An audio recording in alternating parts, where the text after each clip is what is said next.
primer masterclass organizado por la Maestría en Ciencias en Finanzas, cuyo tema es tópicos en coberturas de riesgo con derivados financieros, a cargo de nuestro experto en el tema, el profesor Javier Pantoja. Entonces, me voy a permitir presentar a Javier.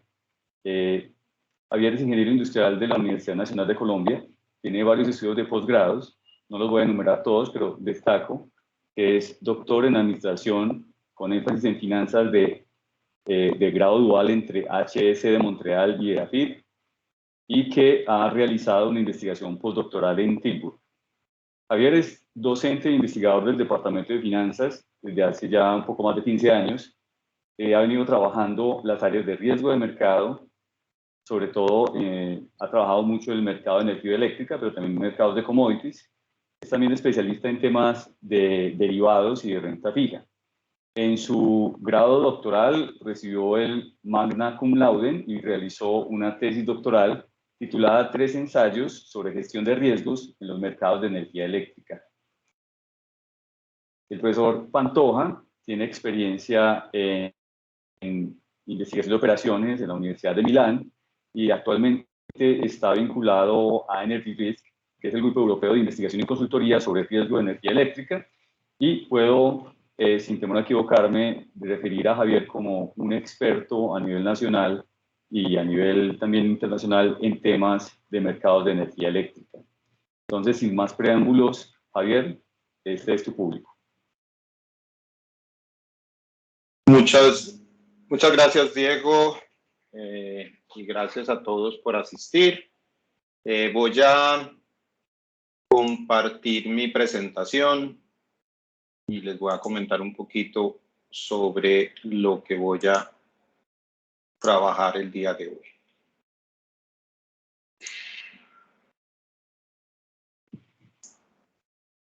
¿Me cuentan, por favor, si ya están viendo mi presentación? Sí, ya la vemos. Bueno. Pues digamos que cuando me pidieron que hiciera esta charla, digamos con una connotación de masterclass, pero también en términos de poder mostrar el alcance que tiene, digamos, los niveles de formación en EAFIT, tanto a nivel de pregrado como en maestría y también nuestro programa de doctorado, pues haciendo un énfasis o quedándonos pues como en resaltar el nivel de formación en maestría en ciencias en finanzas. Pues lo que puedo decir adicionalmente, más en términos de la experiencia con el programa y pues mi experiencia acá en EAFIT siendo profesor de hace mucho tiempo y hasta nuestros días del pregrado en finanzas, de las líneas de énfasis del pregrado que incluye administración, economía, contaduría, etcétera, precisamente en los temas de cobertura o de gestión de riesgo pues con derivados financieros. Quise orientar esta charla en términos de dar una reseña, se puede decir, porque como creo que ustedes pueden darse cuenta, una hora es un tiempo simplemente como para que podamos hablar sobre estos temas más que la profundización de ellos. Entonces, digamos que enfoqué esta charla teniendo como objetivo definir los elementos claves para la gestión de riesgo y cobertura mediante el uso de derivados financieros. Estoy, digamos, planteando esta conversación en 4 temas, son 4 tópicos, y de ahí viene el nombre pues, que le pusimos a la conferencia. Y es un primer tema, digamos, haciendo énfasis en los contratos forward, que serían los derivados más simples, por decirlo de alguna manera, aunque por lo que he podido darme cuenta al investigar sobre estos temas, no lo son tanto. Un segundo tópico que serían, digamos, y abordar las estrategias, principalmente las estrategias de cobertura usando forwards. Un segundo tópico que sería las estrategias de cobertura ya no usando forwards, sino yéndome al mercado de futuros. De la misma manera, revisar los temas de coberturas con opciones financieras. Y un cuarto tema que pues, no quería dejar pasar por alto y es, digamos, el enfoque que ha tomado mi investigación y mi trabajo en estos últimos tiempos, trabajo que no solamente ha sido enfocado a lo académico, puesto que he tenido la posibilidad de desarrollar proyectos de consultoría, incluso uno que fue muy grande para el mercado de energía, y que me llevó, digamos, a empezar a resumir y más bien como a ir buscando los temas más específicos o más importantes en términos de coberturas. Y ahí encontré un tema que quiero contárselo, que es cómo se establecen coberturas estáticas, incluso con más de 2 fuentes de riesgo, ¿cierto? Se habla de 2 fuentes de riesgo como mínimo, pero con más de 2 fuentes de riesgo, o sea, coberturas que albergan no solamente una variable o un activo, se enfocan a 2 o más fuentes de riesgo. Quiero, con el temor de pronto de ser muy básico para algunos que ya conozcan estos temas, quiero enfocarme en el hecho de que hay 2 tipos de negociación principalmente en los mercados de derivados. La primera es conocida como forward commitment, que podríamos ya, traducir como una obligación a plazo. Y este tipo de negociación que implica un compromiso a una fecha futura o una promesa, pues, que incluiría, digamos, la compra o venta usando contratos de un activo que vamos a llamar posteriormente o que vamos a empezar a definir como activo subyacente, y que dentro de este tipo de negociación se albergan principalmente los forwards, llamados así, llamados como contratos a plazo, los futuros, que son denominados, digamos, contratos de futuros y como veremos posteriormente, las características que diferencian los contratos forward de los contratos de futuros es la estandarización, la forma como se negocian, etcétera. Y otro tipo de instrumentos que son conocidos como los swaps. Dentro de esto, digamos, este grupo de contratos que forman parte de este gran esquema de negociación denominado obligación a plazo, digamos, vamos a resaltar en esta charla lo que serían forwards y futuros. Y para complementar este esquema, quiero referirme a los contingent claims, que traducidos pues como un reclamo contingente, que albergan típicamente 2 tipos de instrumentos derivados, digamos, más conocidos. Ellos son las opciones y también los derivados de crédito. Entonces, la característica pues de estos contingent claims es que se establece un precio límite y que en realidad ya no son una obligación, digamos que se pueden definir más bien como un derecho, donde se albergan uno de los activos que vamos a analizar, que son las opciones. Entonces, digamos esto para redondear simplemente los 2 tipos de negociaciones que se dan en los mercados de derivados.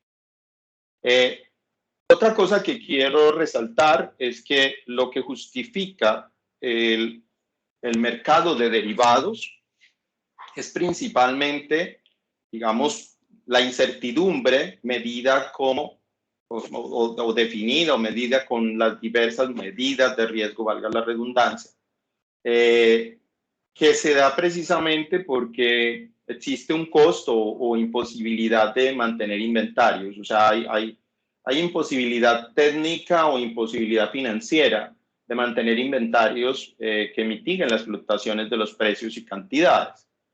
Eso hace que, como vemos en esta gráfica, nosotros, digamos, como vemos en esta gráfica, nosotros estamos refiriéndonos, a la incertidumbre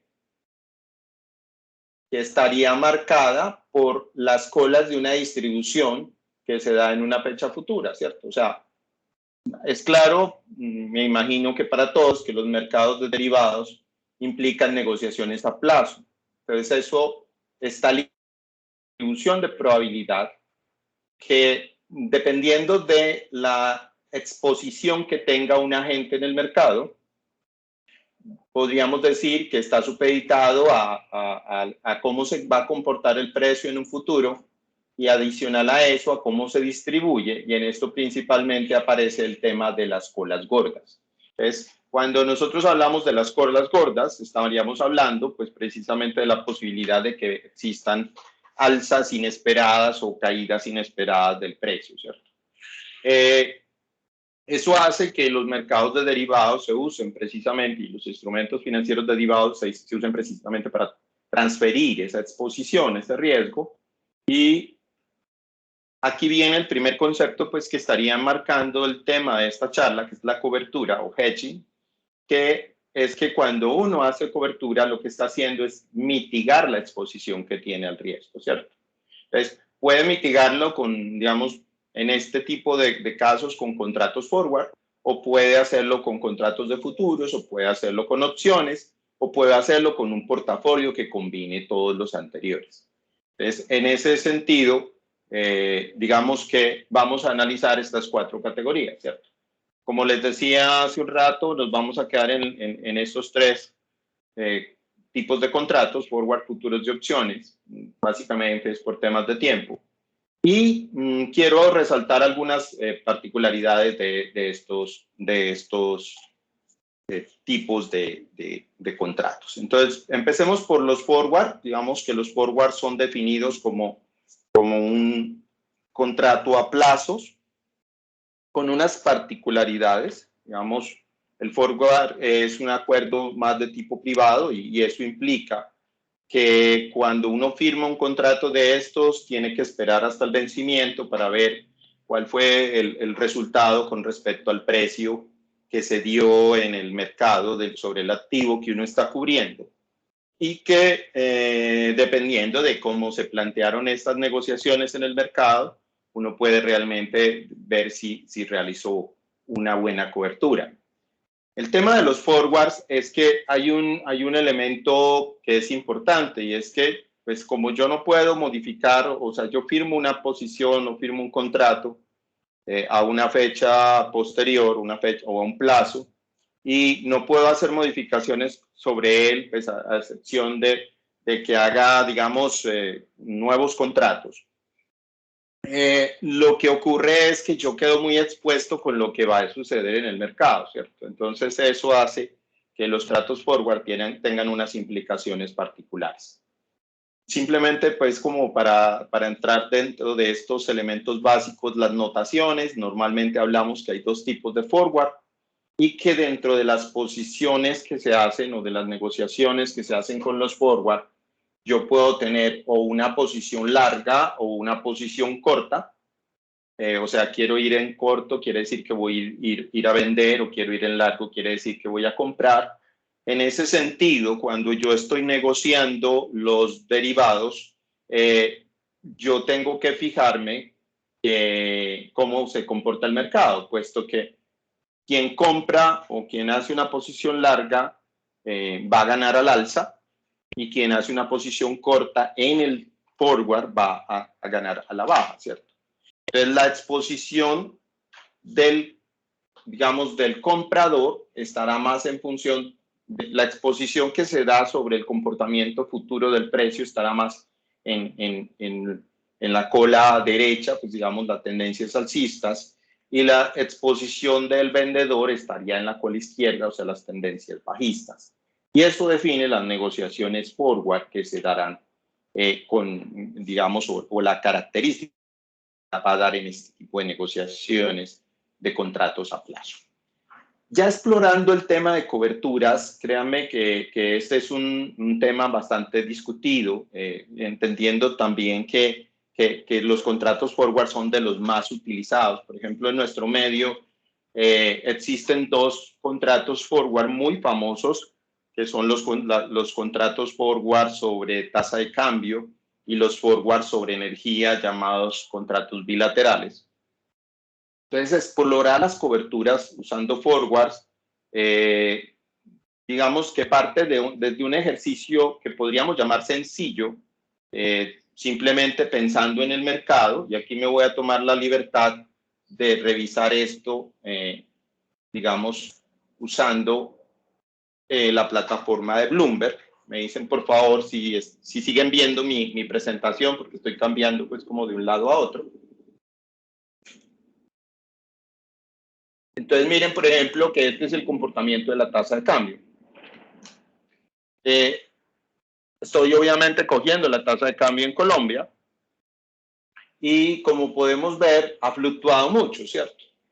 Digamos, en este momento, el precio que está, digamos, que tenemos de referencia, el precio de cierre es 3.816,97, pero ha pasado por momentos en un mismo año de tener precios de 3.400 y llegar a precios hasta de 3.997, digamos, casi que en el intraday incluso llegó a tocar, a pasar la barrera de los 4.000. Entonces, cuando uno analiza este tipo de activo, por ejemplo, que es uno de los que uno pretende hacer coberturas o que quiere hacer coberturas usando los contratos forward, entonces se va al mercado y encuentra que existen precisamente cotizaciones. Digamos, aquí estoy explorando una sin ninguna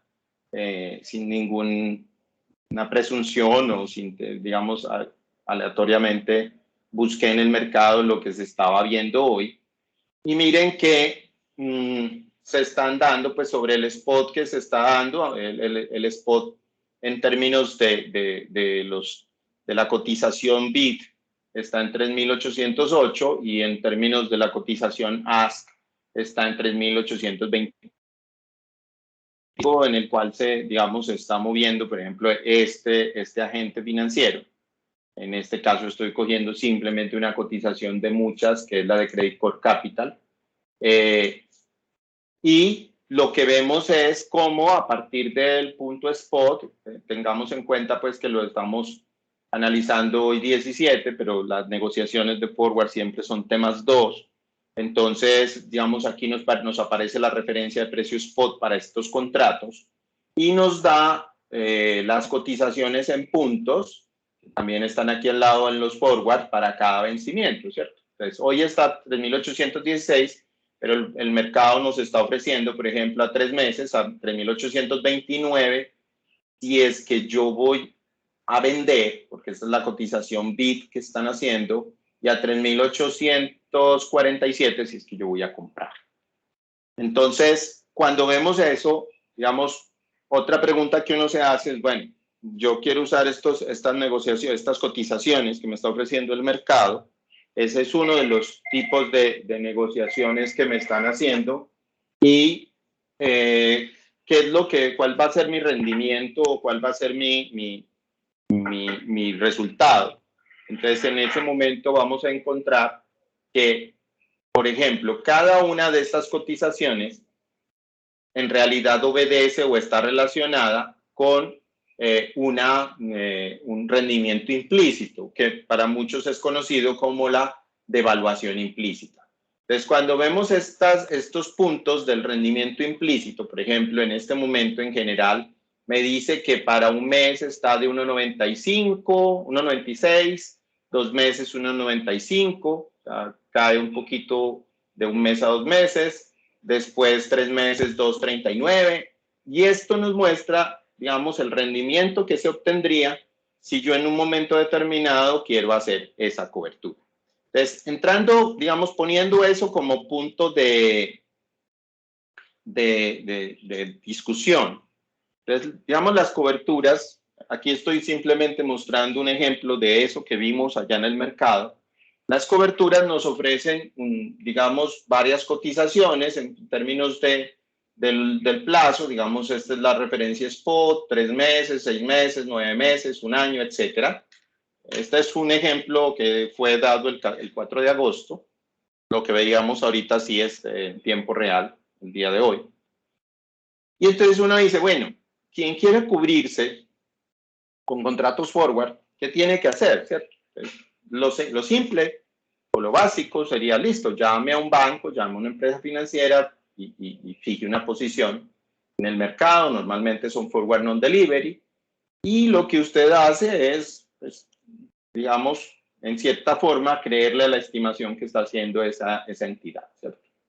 Pero si le queremos meter un poquito más de elementos al asunto, sería interesante ver si de alguna manera nosotros podemos estimar ese comportamiento del forward. Obviamente, estaríamos simplemente haciendo estimaciones que en el futuro se compararían contra el rendimiento real, ¿cierto? Contra los precios reales.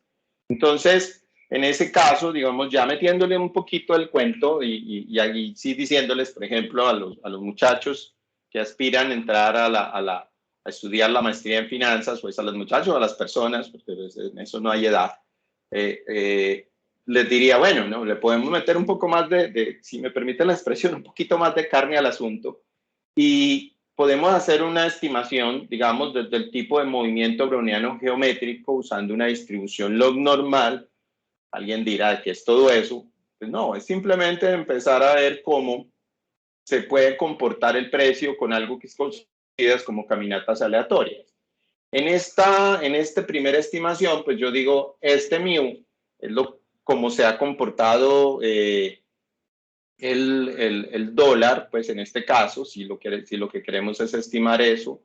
Y ese mu, en últimas, digamos, yo puedo pasar a decir, bueno, pero si yo me dejo a un lado como las preferencias de riesgo de los que están haciendo las operaciones y pienso únicamente como en el subyacente y digo, bueno, yo quiero valorar esto en una forma general, sin que esas preferencias incidan. Entonces lo quiero valorar en una forma neutral al riesgo o bajo una distribución neutral al riesgo. Entonces simplemente lo que haría es que yo cambiaría esto por la diferencia entre las tasas de interés local, que sería la de Colombia en este caso, menos la tasa de interés extranjera, que viene siendo pues la de Estados Unidos. Entonces, eso quiere decir que yo paso de considerar cualquier comportamiento, cualquier movimiento y primas de riesgo que se pueden dar y empiezo a valorar en una forma neutral y trato de hacer esa estimación. Esa es una manera. Otra manera es, por ejemplo, y aquí quiero citar un trabajo que a propósito fue de estudiantes de la maestría en ciencias, que tuve la suerte de dirigir. Este trabajo fue hecho por Tres Palacios, Rendón y el suscrito. Y lo que se hizo fue, no, hagamos un modelo propio de la valoración de forwards, donde apliquemos un esquema de reversión a la media, ¿cierto? Entonces, este modelo implicó la valoración de un precio usando reversión a la media, pero con un elemento muy particular, y aquí quiero hacer la salvedad. Aunque puede ser usado para cualquier tipo de activo, inicialmente fue pensado para el mercado de energía. Entonces se quería valorar los forwards o los contratos forward negociados en el mercado de energía. Y se quería valorar considerando dos elementos. Uno de ellos era el precio, obviamente, de la energía y otro, la cantidad, pero la cantidad estaba asociada a fenómenos climáticos. Entonces, dentro de todo este componente del modelo, se consideraba incluso una prima de riesgo que estaba asociada a los términos climáticos. Aquí hacemos varias simulaciones y les digo pues que si yo uso el uno o el otro modelo, puedo encontrarme con varias formas de simular el precio y por ejemplo, yo quise tomarme la libertad de mostrarles, por ejemplo, algunas simulaciones.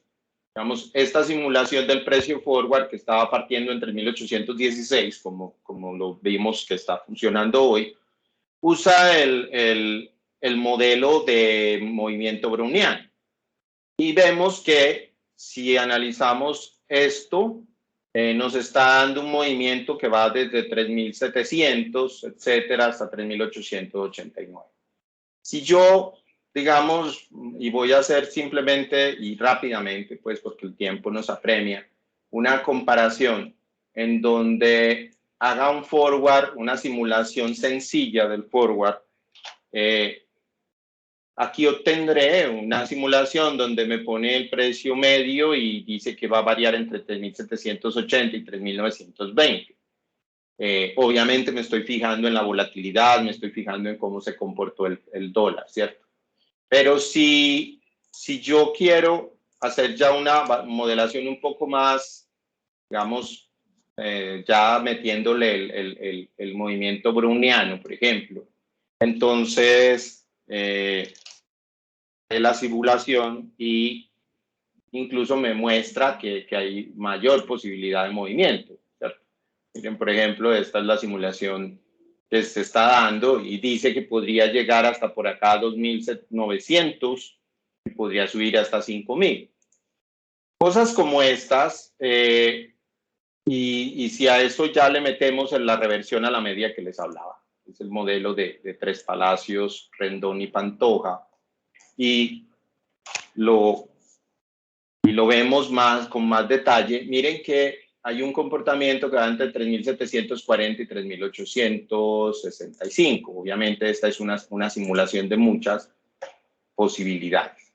Entonces, cuando yo hablo de las coberturas con forwards, digamos que yo lo que estoy diciendo es, bueno, yo podría explorar muchas simulaciones. De hecho, aquí pongo un ejemplo de una simulación con unas condiciones que llamo forward simulación 1, simulación 2, simulación 3.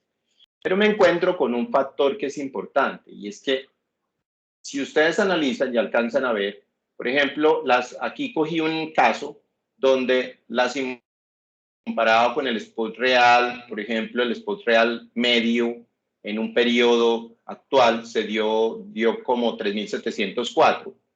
Y tengo una simulación que me dio 3.537, otra simulación 3.522 y otra 3.969. Pues miren que hacer coberturas con forwards realmente se vuelve no tan simple si es que yo lo quiero ver de una manera más sencilla. Bueno, esta es la estadística descriptiva de esa simulación. Y el problema, si me hice entender acá, es que hay diferencias entre las simulaciones que yo hago, que podrían ser mi estimación para negociar un forward, y los precios reales que se dan en el mercado. Y esas diferencias en el mercado de forwards se han conocido como las forward risk premium o la prima de riesgo forward, que es más una prima de riesgo ligada a la negociación de forwards. Entonces, por ejemplo, aquí, ya aquí les quiero ser honesto con ustedes, esto ya no tiene que ver con el dólar, esto está ligado a la medición de la prima de riesgo. Este fue otro trabajo hecho con David Rodríguez, Alfredo Tres Palacios, que fue egresado de nuestra maestría. No sé si se conectó, pues espero que sí. Y el que les está hablando. Entonces hicimos una estimación de la prima de riesgo y básicamente la prima de riesgo era la diferencia entre el spot y el forward, que puede ser aplicado a cualquier tipo de activo.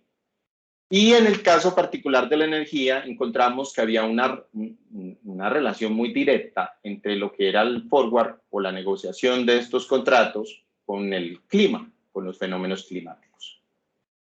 Entonces, como pueden ver, digamos, eso es una de las particularidades de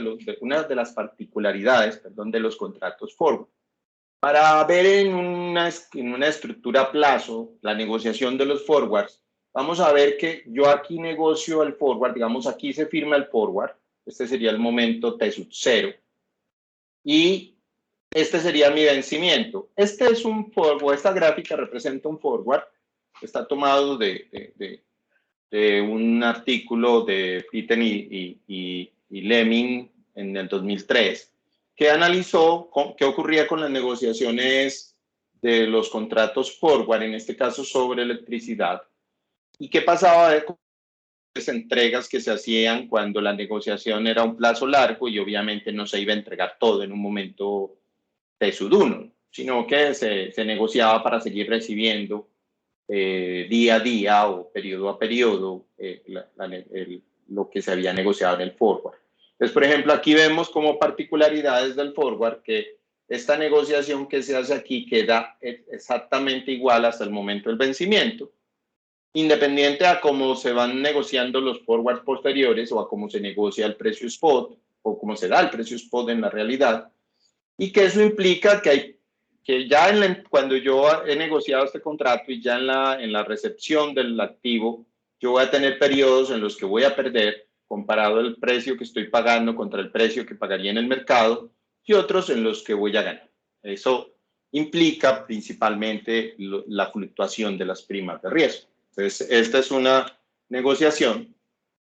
Entonces nos quisimos adentrar, y aquí quiero relatar nuevamente el tema de este trabajo que hicimos dentro de la maestría, en el cual lo que quisimos hacer es, bueno, ya pensamos en cómo estimar el precio forward, entonces busquemos cómo cubrirnos. Entonces se estableció una medición de la exposición del comprador, en este caso se está enfocando hacia un comprador, estaba en términos de cómo se comporta el precio por la cantidad que se estaba negociando y el beneficio que yo podría obtener de la cobertura, en donde el beneficio estaría ligado, estaría dado por la diferencia entre el precio del mercado y el precio que yo pacté en el forward en el momento cero, ¿cierto? Ese tau, comparado con esa T mayúscula, quiere decir tau es el momento en el que yo firmo el contrato y T mayúscula el momento en el que se vence, comparado con el precio del mercado. Aquí aparece una letra griega que es conocida como eta y una Q que se negocia desde el inicio, que vienen relacionados con el tamaño de los contratos o el volumen. Más bien en los forward no va a haber tanto tamaño de contratos, sino el volumen negociado. Y ese eta, vamos a verlo con algún detenimiento ahorita, se llama tasa de cobertura. Cuando nosotros exploramos la forma de hacer esto, encontramos cómo se comporta esa tasa de cobertura, que mide realmente el tamaño de la exposición sobre, digamos, el tamaño del total de la exposición sobre el tamaño de la posición en forwards, y que nos iba a arrojar la tasa de cobertura como una relación entre las dos volatilidades, la volatilidad del spot y la volatilidad de los contratos, multiplicado por una correlación. La volatilidad del spot, obviamente, por ejemplo, en el tema de la electricidad es alta, en el tema de la tasa de cambio no es tan alta como la electricidad, pero también se mueve. Y los contratos tienden a ser más suavizados, ¿cierto? ¿Por qué? Porque yo estoy fijando precios a una fecha futura, entonces estoy como, no estoy tan pegado de la fluctuación que va dando diariamente. Cuando yo despejo y digamos, saco el R cuadrado, de hecho esto proviene de ahí, encuentro una manera de saber qué tan efectiva es la cobertura. Y es encontrando esta tasa al cuadrado, aquí se alteran pues por el despeje, arriba queda la volatilidad del futuro al cuadrado, o del forward en este caso, perdón, sobre la volatilidad del spot al cuadrado. Y vemos que la cobertura, si yo comparo riesgo contra rendimiento contra riesgo, en este caso yo tendría aquí en este punto, en este límite, tendría la tasa de cobertura óptima o la cobertura óptima. Y la tasa de cobertura se mide en términos de la varianza del portafolio, que estaría dada, que nos definiría que en el mínimo punto de varianza o la varianza mínima podemos encontrar esta tasa. Y si lo asociamos con la cobertura, pues la tasa de cobertura lo que me permite definir es el tamaño o el volumen que voy a negociar en contratos para poder cubrir el spot. Nosotros desarrollamos este modelo que es maximizar esta diferencia entre la función de rendimiento y la función de riesgo o la varianza, con base en el precio del riesgo, o sea, con la medida de qué tan los agentes, si los agentes son muy adversos o buscan el riesgo, entonces ese lambda va a medir eso, entre más grande sea ese lambda, pues digamos que va a haber mucha más aversión, y encontramos la solución. Y esa solución, voy a ubicarla aquí en este otro punto, nos va a dar las diferentes primero va a analizar en qué punto del tiempo yo debería firmar la cobertura. Ese es el TAU. Y segundo, cuál sería pues la cobertura óptima. Y si a eso le meto ya una restricción de VaR, que en este caso la estoy poniendo en este punto, pues me va a dar una zona más adecuada, una región donde yo voy a poder tomar decisiones más digamos, que me favorezcan más. Entonces, miren que en ese sentido nosotros podemos establecer, y digamos este modelo, la solución a este modelo, llevó a definir unas tablas donde se cogía una prima de riesgo que estaba definida acá, que se la cogía entre menos 10, 0 y 10, y se definían una serie de cosas como la correlación, la volatilidad de la cantidad, el lambda, ¿cierto? Y en qué momento debería debería firmarse la cobertura. Y eso nos llevó, por ejemplo, a que si yo analizo esta cobertura con forwards para Colombia, con un lambda de 2, un tiempo de un año, una correlación entre precio y cantidad del 15%, el valor de un forward de 100 pesos, que lo estoy diciendo, pues cualquier cosa, pues está dando una cifra aleatoria. Y un caso como que se puede decir como el ideal de una prima de riesgo cero, con una volatilidad de la cantidad del 5%, encuentro que en esta tabla me dice que mi tasa de cobertura debería ser de 1,08. Entonces, miren que explorar eso nos lleva a poder afianzar las decisiones que se toman en términos de la cobertura con forwards. Como les dije, quiero explorar la cobertura con forwards, futuros y opciones. Digamos que en aras del tiempo voy a avanzar un poquito. Y ya hablando de futuros, pues quiero referirme principalmente a este gráfico, en donde decimos que si yo cojo un contrato forward, lo estandarizo y lo negocio dentro de una clearing house, lo asocio a una, en el caso de Colombia, por ejemplo, una cámara de riesgo central de contraparte, eso ya me va a definir la negociación de un contrato de futuros. Entonces, los contratos de futuros son una obligación a plazo, igual que el forward, pero esos contratos de futuros tienen dos características que los diferencian de los forward. Uno es la estandarización y otro es la negociación dentro de una clearing house o de una cámara de compensación. Eso nos lleva a que hay unas garantías. Entonces aquí, por ejemplo, podemos ver que hay una garantía inicial, es un ejemplo cualquiera, una garantía de mantenimiento, y que yo, si hago una negociación de futuros, digamos, tengo que ir manteniendo la garantía en un nivel que no me genere los famosos llamados margen, ¿cierto? Que son depósitos que me piden que haga adicionalmente. Entonces, esas características definen en los futuros una estructura distinta a los forward. Mire que yo quise comparar la misma gráfica que mostré con los forwards, con los futuros, y la diferencia, si la recuerdan, es que ya no es una línea recta, sino que aquí se da una negociación que es básicamente el efecto de la cuenta de margen, en donde yo puedo tener un flujo de caja positivo y negativo, y que realmente a lo que obedece es que cuando yo firmo el contrato, el precio está en un nivel, y como los futuros los liquidan diariamente precisamente para poder dar el movimiento a la cuenta de margen y para poder minimizar la prima de riesgo de los forward. Entonces, cuando yo voy a cerrar, el nivel de precio es otro. Y lo que pasa es que esa diferencia entre el precio al que yo firmo y el precio al que me liquidan se compensa con el saldo de la cuenta de margen, porque en últimas me tienen que responder por el precio al que yo firmé el contrato. Entonces, digamos que la mecánica o la forma como se negocian los futuros es distinta.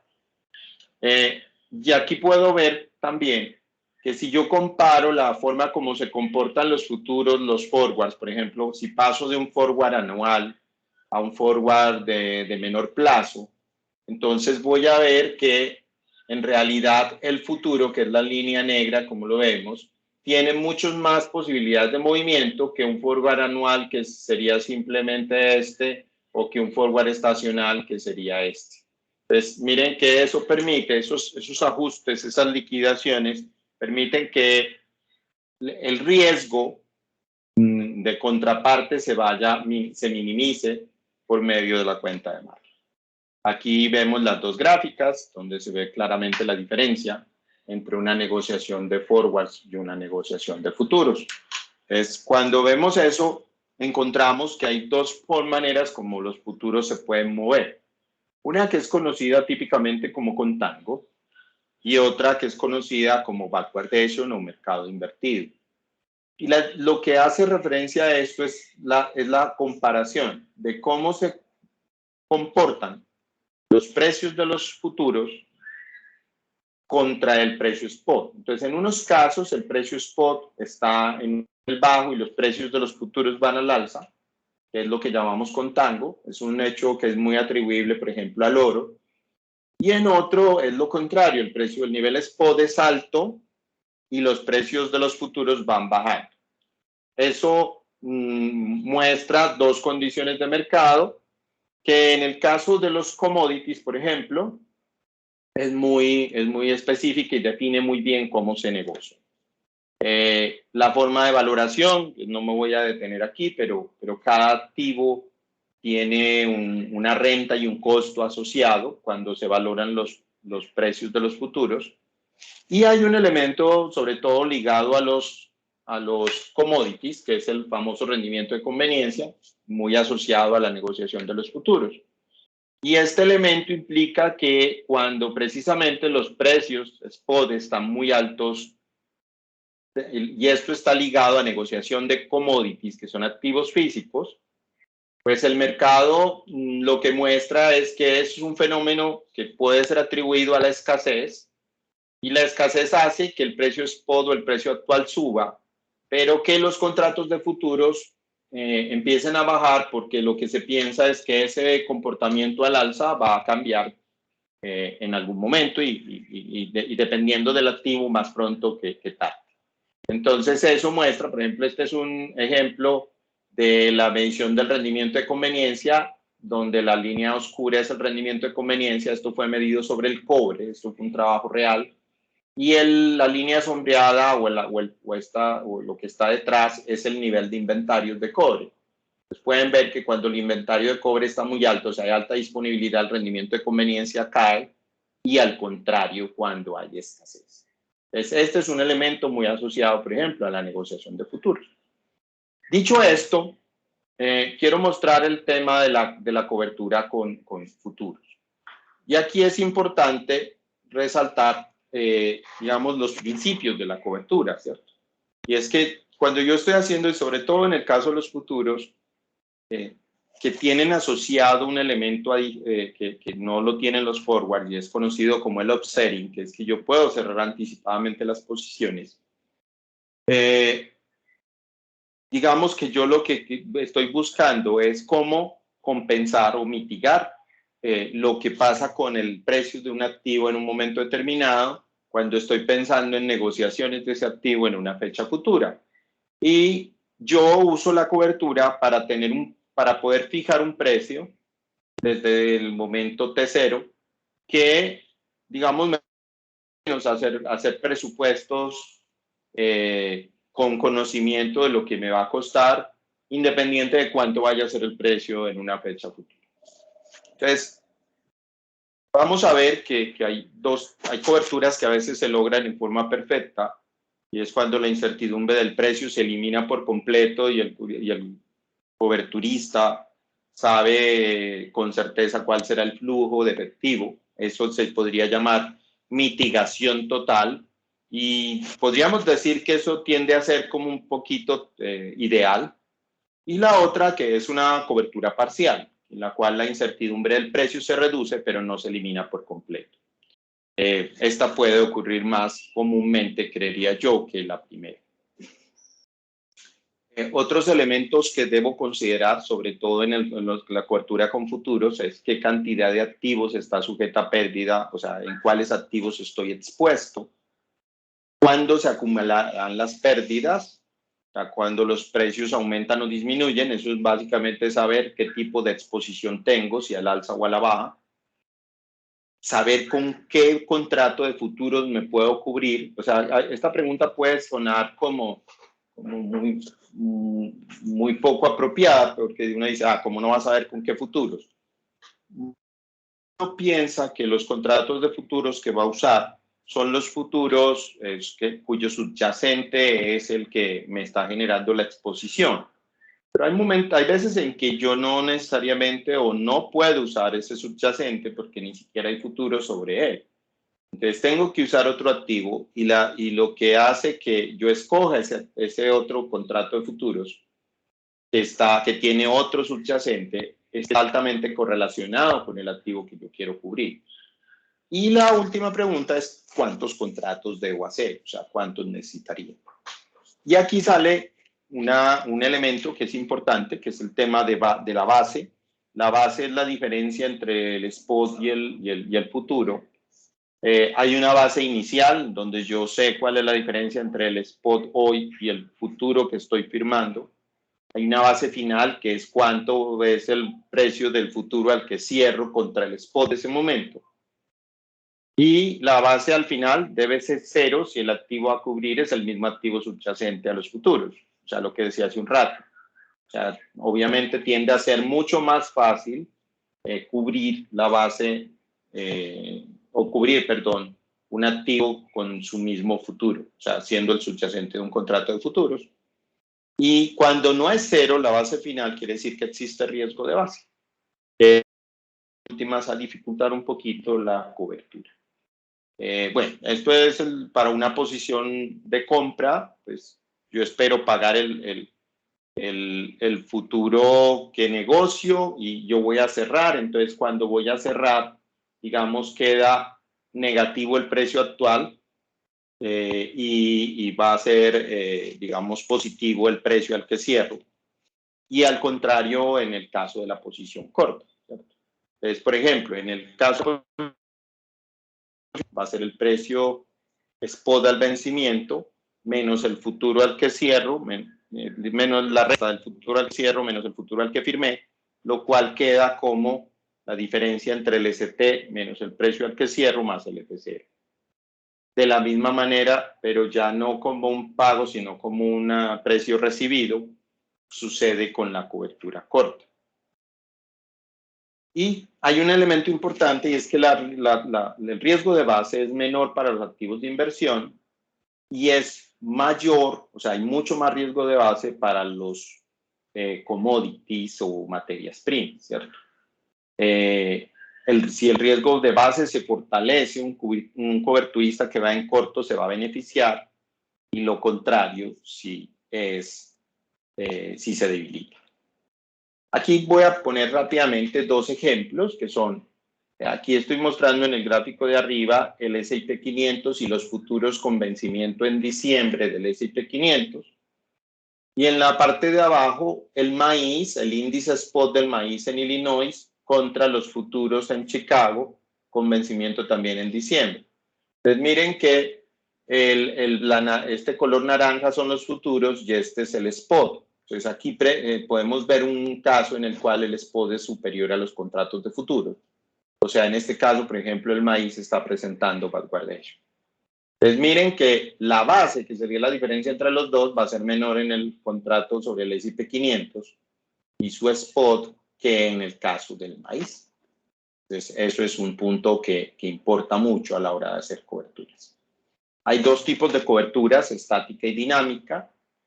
Y en la cobertura estática se mantiene un contrato hasta el vencimiento y la tasa de cobertura se mantiene constante. En la dinámica, el coberturista observará movimientos de precios y por lo tanto va a estar cambiando la tasa de cobertura. Normalmente, las coberturas que típicamente se hacen son las coberturas estáticas. Las coberturas dinámicas, aunque pueden generar un mejor resultado, digamos, no se hacen con mucha frecuencia o no se hacen todo el tiempo. Y aquí una variación de la tasa de cobertura, y lo único que quiero resaltar es que obviamente aquí sí se debe definir un número de contratos y el número de contratos estará en función de la tasa de cobertura. Igual que en el caso de los forwards, se plantea un modelo solo que aquí ya no es ST, sino FTI contra F0.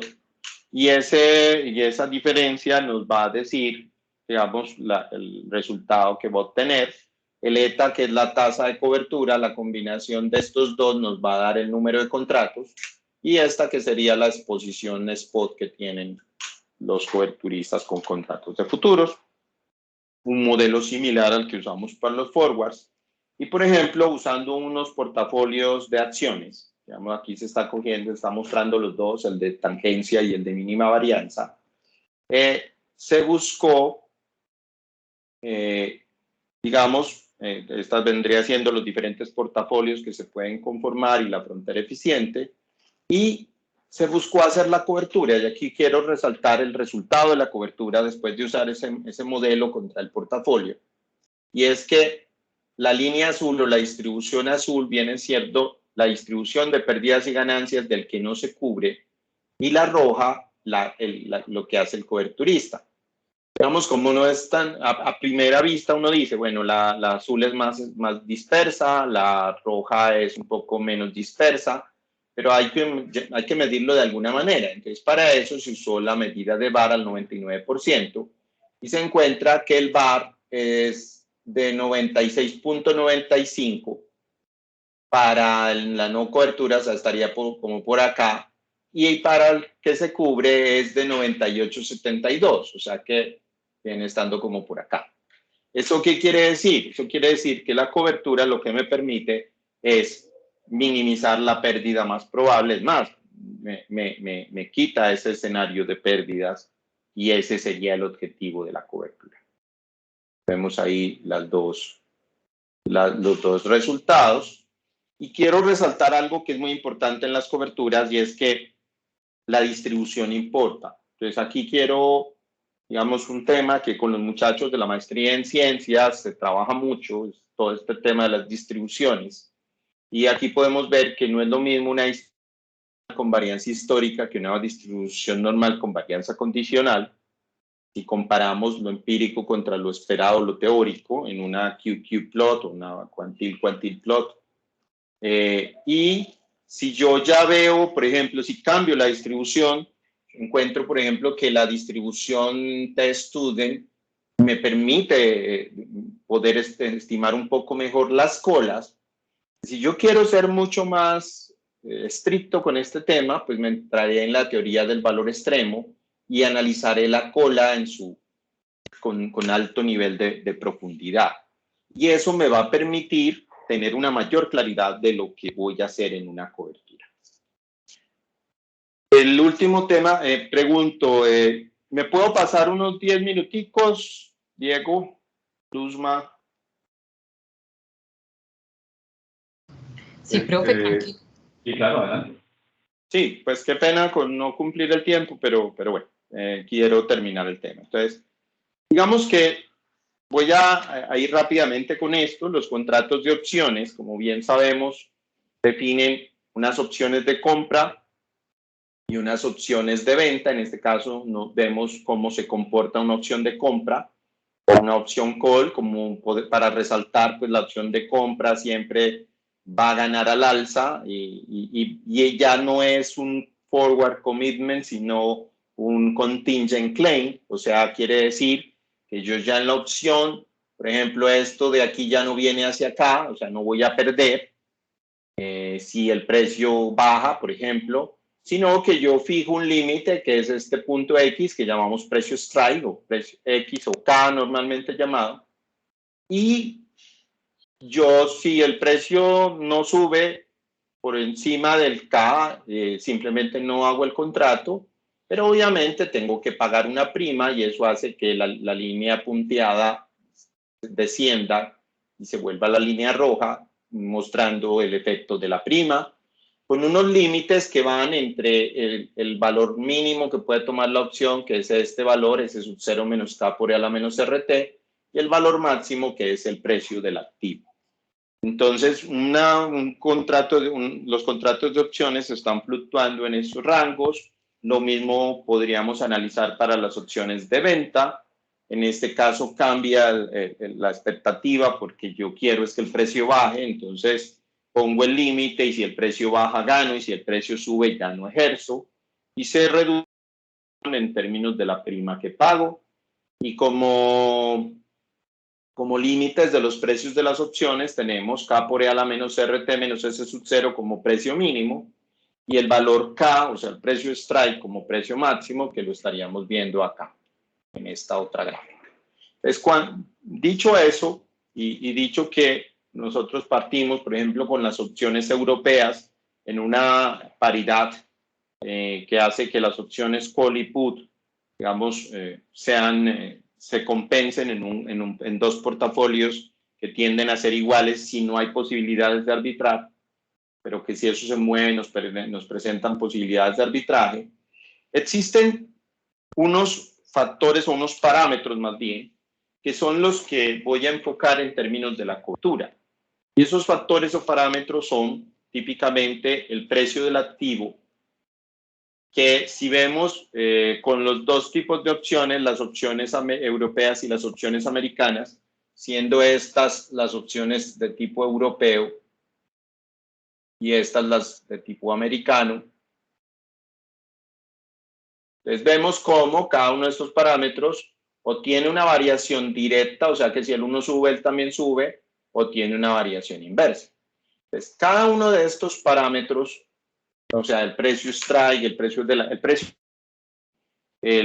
strike es fijo, el precio del activo, el precio T, el punto T que es el vencimiento, la volatilidad, la tasa de interés y los dividendos son parámetros que tienen que ser considerados en las coberturas.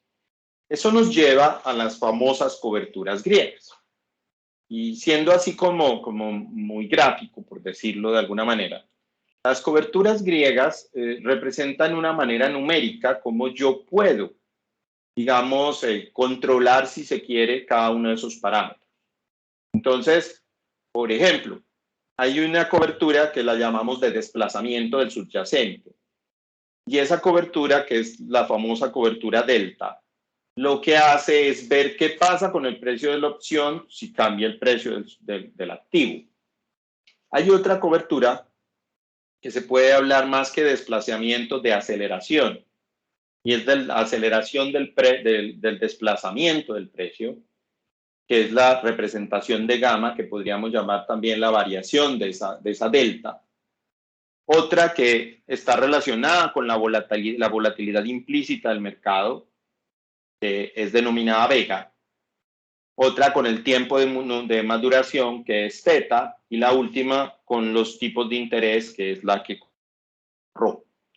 Entonces, digamos, como podemos ver, la cobertura delta es una pendiente y relaciona la variación del precio de la opción, por ejemplo, en este caso la opción call con el precio del activo, el precio spot, y nos indica cuánto se va a mover el precio de la opción o la estrategia que yo tenga en función del movimiento del subyacente.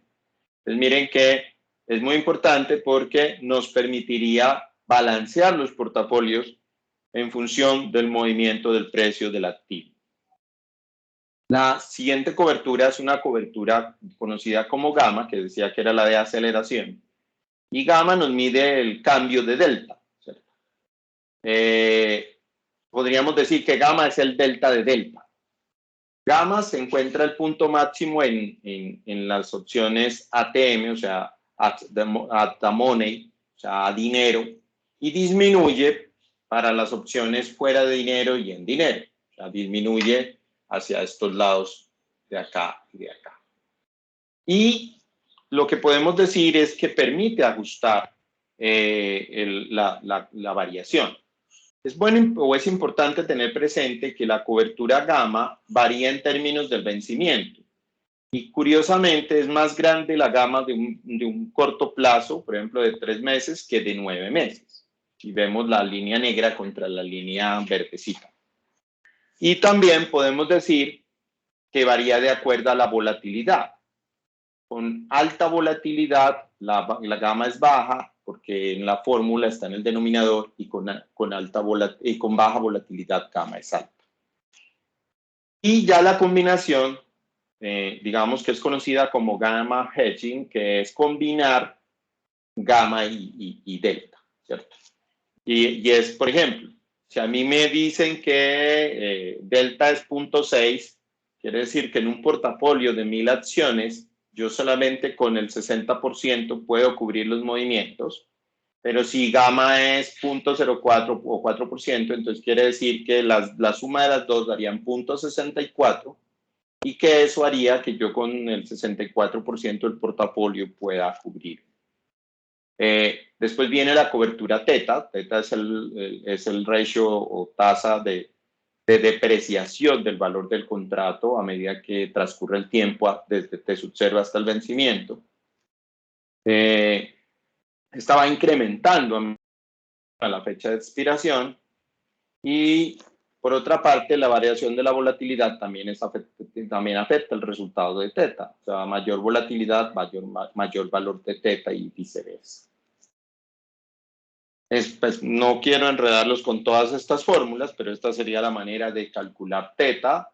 Y ahí vemos la gráfica, pues la forma como desde el 0 hasta el vencimiento se va comportando, varía de acuerdo al movimiento del subyacente. Y finalmente, pues de las famosas griegas, que son las delta, gamma, teta, vega y rho, o sea, las 5 griegas famosas. Las últimas son vega y rho, que vega es el cambio del precio del contrato al tener un cambio en volatilidad. Y rho al tener un cambio en tasas de interés, ¿cierto? Entonces vemos que si vemos la gráfica, la de la izquierda para mí es la rho y la de la derecha es vega. Y vemos también que vega es la más alta en ATM, tiene un máximo en ATM, o sea, cuando es at the money option, o sea, cuando están a dinero, y rho tiene ese comportamiento. Existen dos, y no quería pues como pasar por alto, existen muchas más, pero digamos hay unas que se han puesto como muy de moda, y una es Volga, que es la volatilidad de gamma, y es el cambio de vega cuando cambia la volatilidad. Volga es más alto para opciones fuera de dinero. Y la otra es Vana, que mide el cambio de vega, pero por el cambio del precio subyacente. Podemos decir que es el cambio de delta al cambiar la volatilidad. Entonces, si yo analizo cuánto cambia delta, y ya sabemos que es el cambio del contrato debido al precio del activo subyacente, también podemos ver cuánto cambia delta basado en la volatilidad. Y vemos esta particularidad, y es que si yo, digamos, veo cómo se comporta Volga, vamos a tener cuando están ITM y OTM los puntos más altos y ATM el punto más bajo. En el caso de Vana, dependiendo de la opción, voy a tener un punto neutro ATM, voy a tener un punto muy bajo, por ejemplo, si estoy refiriéndome a opciones put cuando estén fuera de dinero las put y en dinero las call, y el punto más alto en el otro lado. Entonces miren que ya nos permite no solamente cubrir sobre las variables fundamentales, sino sobre las variaciones que pueden tener ellas. Entonces estas son, digamos, las coberturas griegas. Me tomo 2 minutos más para explicarles algo, pues no voy a entrar en toda la matemática, pero es decirles que hay más allá de esto, y es cómo establezco coberturas estáticas con n fuentes de riesgo. Y me baso en un modelo de un periodo que tengo que construir con una función de utilidad, que es esta, y con 2 payoff. Estos payoff implican las coberturas que voy a hacer sobre 2 fuentes de riesgo, en este caso P y la otra W. Entonces, ¿cómo soluciono esto? Pues la solución de este modelo llegó, y aquí estoy refiriéndome a un trabajo de investigación que hemos desarrollado, y llegó de una forma cuadrática, una optimización cuadrática, en tiempo discreto, no continuo, donde se consideran las 2 fuentes de riesgo. Ustedes pueden ver pues que hay mucho mucha letrica y mucha cosa, pero realmente lo que se está analizando es cómo yo puedo encontrar una solución cerrada. O sea, lo que necesito saber es cuánto va a valer este payoff y este payoff que me van a permitir cubrir mi exposición en la función de utilidad. Entonces, para hacerlo, se resuelve esta maximización, pero discreta, de una optimización cuadrática, y se llega a una solución cerrada discreta, en un caso asumiendo que las dos fuentes de riesgo son independientes.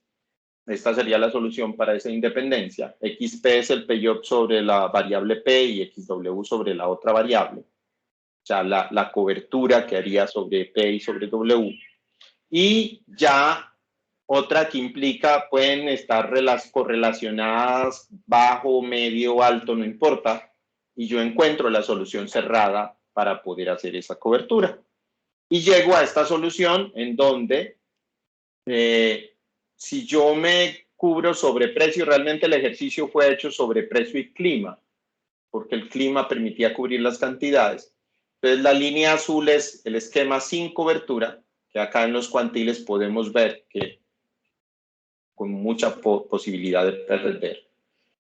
La línea roja es si solamente cubro precio y la línea negra es si cubro ambas. Y miren que si midiéramos el VAR, y aquí se puede ver, obviamente la negra está dominando, la frontera eficiente estaría dominando esa solución. Bueno, eso es todo. Pues espero que haya preguntas. Disculpen, yo me ubico en la presentación. Dejo de compartir. Y nada, pues ahí. Espero a ver si no haberme pasado mucho tiempo y digamos haberles dado una idea clara de lo que estaba esperando. Javier, no, pues primero que nada, muchas gracias a nombre de la Maestría en Ciencias, en Finanzas, por este recorrido tan completo que nos has dado por las aplicaciones de coberturas utilizando derivados. Claramente has empezado de lo básico, pero también has mostrado desarrollos avanzados de lo que se pueden trabajar con estos instrumentos financieros. Tenemos tiempo para un par de preguntas y la primera pregunta me la hacen por el Teams y dice así: los contratos futuros perpetuos tienen una cobertura dinámica y si es el caso, ¿qué tipo de cobertura debería apropiarse? Por ejemplo, ¿qué sucede con las coberturas griegas y teta?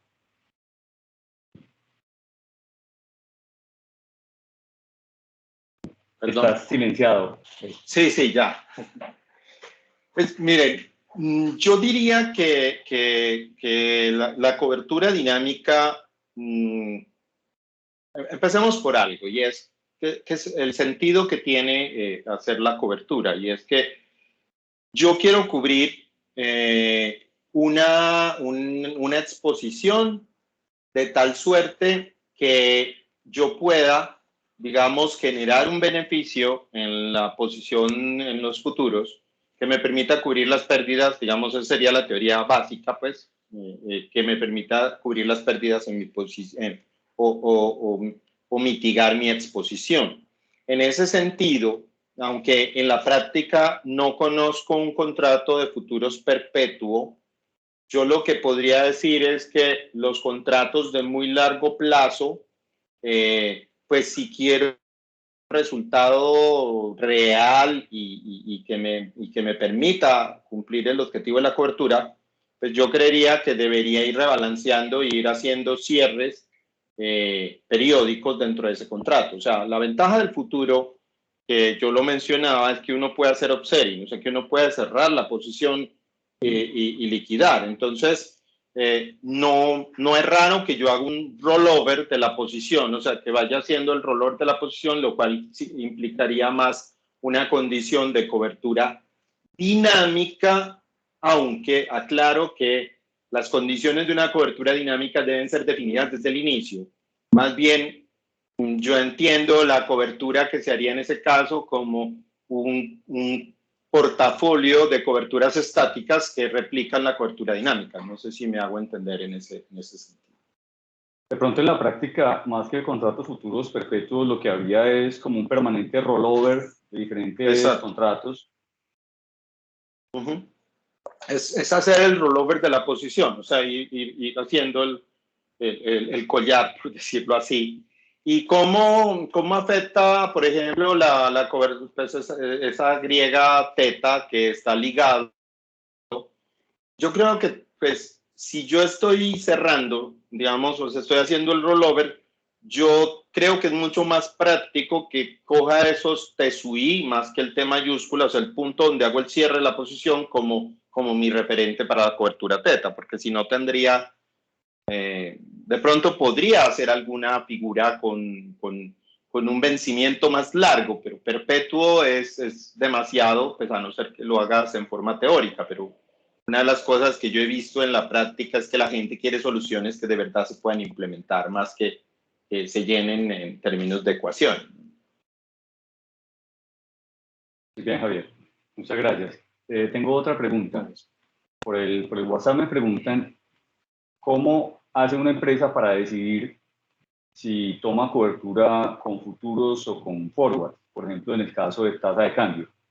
¿Qué ventajas relativas tiene uno frente al otro? ¿Qué observas tú en la práctica? Esa es, yo creo que la pregunta del millón, sobre todo en el caso colombiano.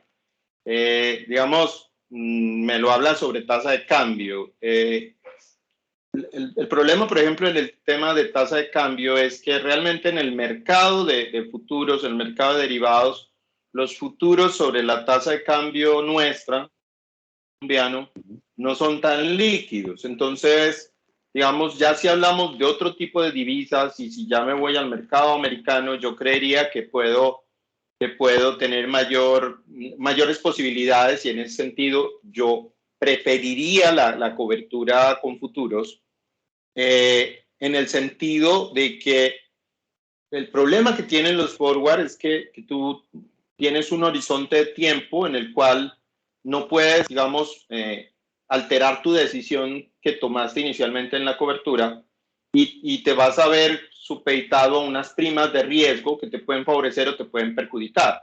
En el caso de los futuros, digamos, bajo la salvedad de que en realidad, pues, aunque los bancos ofrecen figuras tipo futuros y van semejando estos instrumentos, pues ya en los mercados organizados como es Chicago, por ejemplo, que incluso hay una gran línea de monedas latinoamericanas, yo creería que los futuros la ventaja que ofrecen es precisamente poder cerrar las posiciones, o sea, poder reaccionar más a tiempo. En su contra, ¿qué tienen? En su contra tienen, por ejemplo, el tema de las garantías, que no les gusta como a muchos, que tienen que hacer depósitos. Decía, esa es la pregunta del millón. ¿Por qué? Porque, por ejemplo, te voy a hablar de un caso que es muy típico acá en el de energía y disculpen mi sesgo pues como hacia energía, pero en Colombia se quiere motivar el uso de los futuros de derivatives, ¿cierto? Para poder hacer coberturas en el mercado de energía, pero la gente sigue haciendo las coberturas con forwards o con los contratos bilaterales y yo creería que una de las razones principales de eso también son el tema de garantías y el hecho de que lleva mucho tiempo negociando ese tipo de contratos y que de pronto ese cambio no es tan fácil de manejar. Pero en términos generales, yo sí creería que ante movimientos grandes de volatilidad es mucho más recomendable poder reaccionar a tiempo. Perfecto, Javier. Bueno, no queremos abusar más del tiempo de nuestro público. Muchas gracias de nuevo, Javier, por esta muy interesante conferencia sobre coberturas empleando derivados financieros. Quiero despedirme de ustedes comentándoles que si tienen preguntas sobre la maestría en Ciencias en Finanzas, en la pantalla dejamos los contactos de la Ejecutiva de Promoción de Posgrados, Luz Marina Montoya, y los míos propios como coordinador de la maestría en Ciencias en Finanzas. Entonces, mencionarles que Javier es profesor de la maestría en Ciencias y que en la maestría en Ciencias en Finanzas trabajamos este tipo de desarrollo. Vamos más allá de los derivados financieros que se estudian a nivel de pregrado o a nivel de maestrías profesionalizantes y preparamos a nuestros estudiantes con las bases cuantitativas, con la actitud analítica e investigativa para trabajar problemas complejos de modelación financiera y de coberturas como los que presentó Javier en esta ocasión. También vale la pena mencionar que somos la primera maestría en finanzas acreditada de alta calidad en el país. Eso fue en el 2015, de septiembre de 2015, por 6 años, que se están cumpliendo precisamente este mes, y estamos en todo el proceso de renovación de esa acreditación de alta calidad. Entonces, muchas gracias a todos y esperen nuestro próximo Master Class, que va a ser sobre el tema de blockchain y criptoactivos, también con este mismo formato y también por profesores de la maestría en Ciencias y Finanzas, y en esta ocasión también en conjunto con un profesor de la maestría en Analítica de Datos. Muchas gracias. Hasta luego, que estén muy bien, gracias. Hasta luego.